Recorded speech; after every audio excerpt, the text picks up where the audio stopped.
To this date, we are still trying to interpret the events that took place in Turkey recently in the attempted coup against Erdogan's government.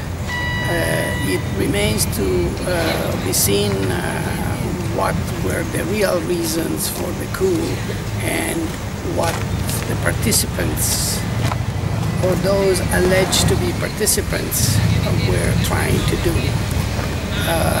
Will be left to historians and political sociologists down the road to sift through the documentation and interviews to find out exactly what happened and who staged the coup. What is pretty evident is that Erdogan used the attempted coup and its failure to begin a remaking Turkish society according to what he has ideologically been proposing for a long time. The reality of it is that he is a neo-Islamist. He comes from the neo-Islamist party of Erbakan in the 90s, who was pushed out by the military. Erdogan has always hated the military and its role in repressing Islamism and the Islamic religion. For that reason, he was able to use the European Union's ideas of democracy and separation of the military power from civil power to then basically reduce the power of the military and destroy the control of the higher spheres of the Turkish state. In that he has been extremely lucky.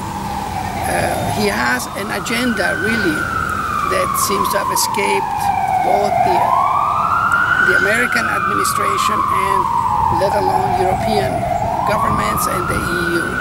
Basically, and it's pretty obvious from his statements and that of his party, he is committed first of all to a return of a neo-Ottoman political system that includes both domestically and regionally. So his push into Syria, his push into Iraq, his idea of an alliance with the Palestinians is part of a larger scheme in bringing back Turkish power. Of course, he claims to be committed to the entry of the Turkish Republic into the European Union. The Turkish establishment knows very well that will never take place. Instead, he has been using the threat of both an application to enter the European Union and the threat of the refugees to blackmail the Union very successfully, especially Germany.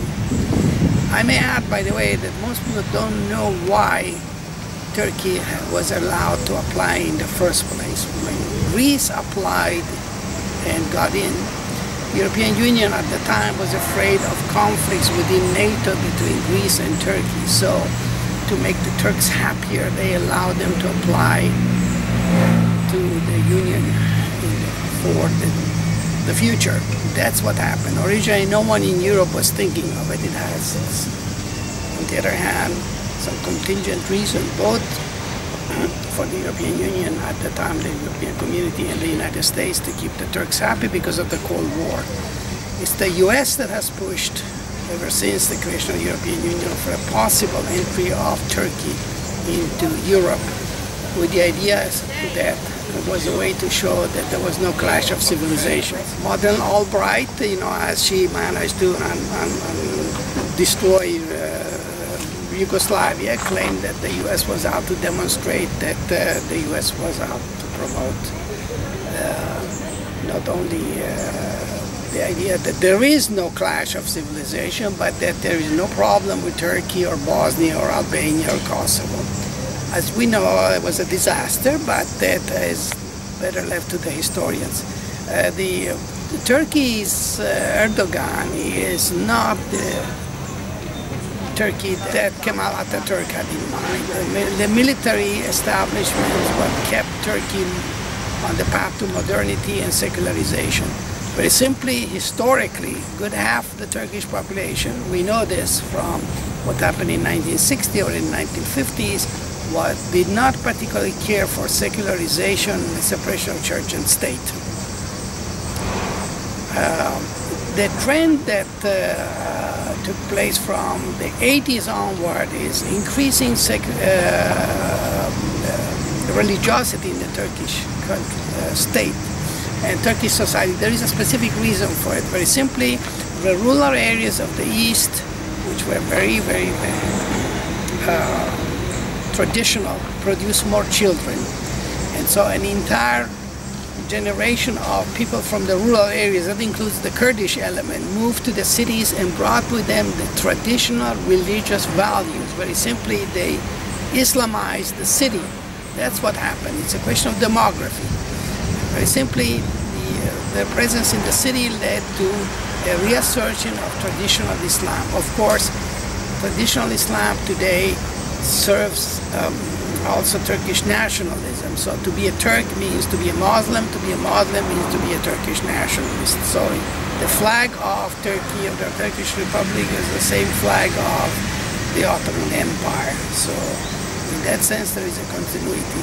What stands out in the last 80 or 90 years, however, for the sake of argument, is that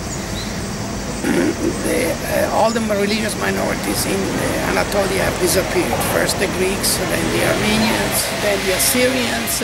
Today, of course, there are a few Jews left, and of course they'll all be leaving.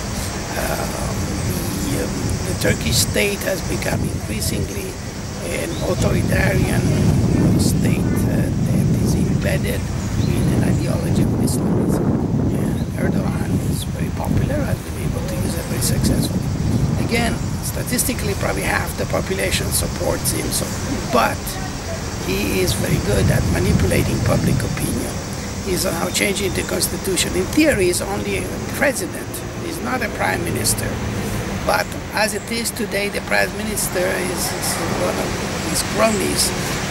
When he was challenged within the Islamic establishment, whether it's Fethullah Gulen before or whether it's Davutoglu, he has managed to push them out. Very simply, as in many other areas of the Middle East, such as Iran or in Iraq under Saddam Hussein.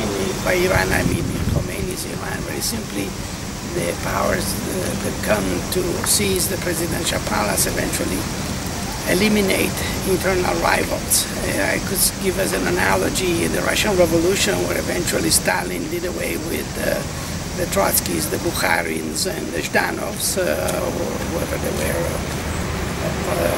Very simply, those revolutionary situations, the struggle after the takeover is won between the various elements of those ideological parties. Erdogan very successfully has managed to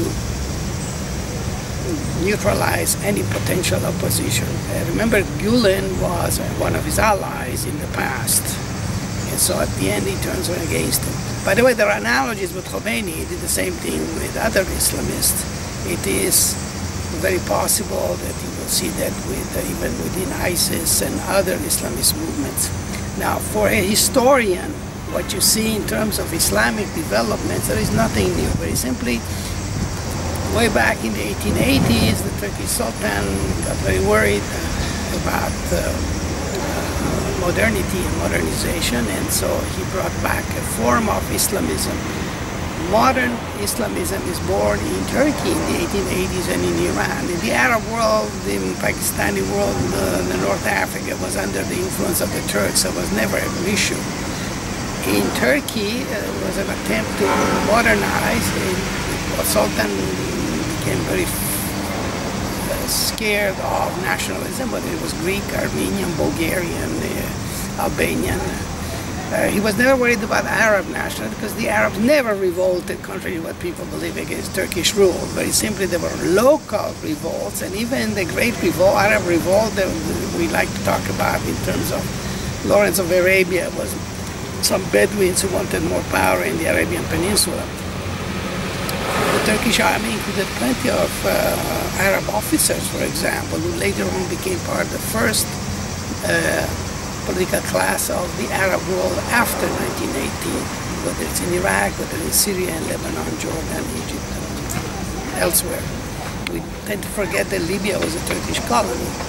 that North Africa held abeyance to the Sultan. So for the present administration in Turkey, a reassertion of Turkish rule in the area is nothing but a sequel to the reassertion of an Ottoman Empire. That's what it is. In fact, the presence of Turkish diplomacy in, for example, Somalia and Pakistan, Afghanistan, the Arab world itself is ever more stronger. However, he finds himself in conflict with Egypt, where, of course, the Egyptian administration, military administration, blames him for having supported the Muslim Brothers. He found himself in conflict with Israel because of his support for the Palestinian, quote, resistance movement. And, of course, he got himself in trouble with Russia. Domestically, it works, it's worth it. But simply, the Turkish population has become ever more anti-European, anti-Christian, anti-Israeli, anti-Semitic. And by the way, domestically, what Europeans tend to forget is 1/3 of the Turkish population is not Sunni. They are Alevis, or they belong to groups that have been influenced by Sufism. That has been often forgotten. In fact, Turkish propaganda always tells you we are 99% Sunni Muslim, which is not true. But the Alevis don't seem to be noted by Europeans and Americans. It is possible that in the future the military will try again to reassert its power now that they have been emasculated, but remains to be seen. Certainly the figure of Ataturk has been co-opted by this administration, so you will see his picture everywhere. But very simple. Ataturk did not care for Islam as it is today. He wanted a reformed Islam, and that, if anything, has been the opposite. Islam is becoming ever more fundamentalist in the sense that the Turkish state today, the party in power, has been building mosques, has been pushing for an Islamic curriculum, if possible, whenever possible, in the name of freedom, freedom of religion, freedom of opinion. But of course, we know what happened, namely it was misused malevolently by the Islamists.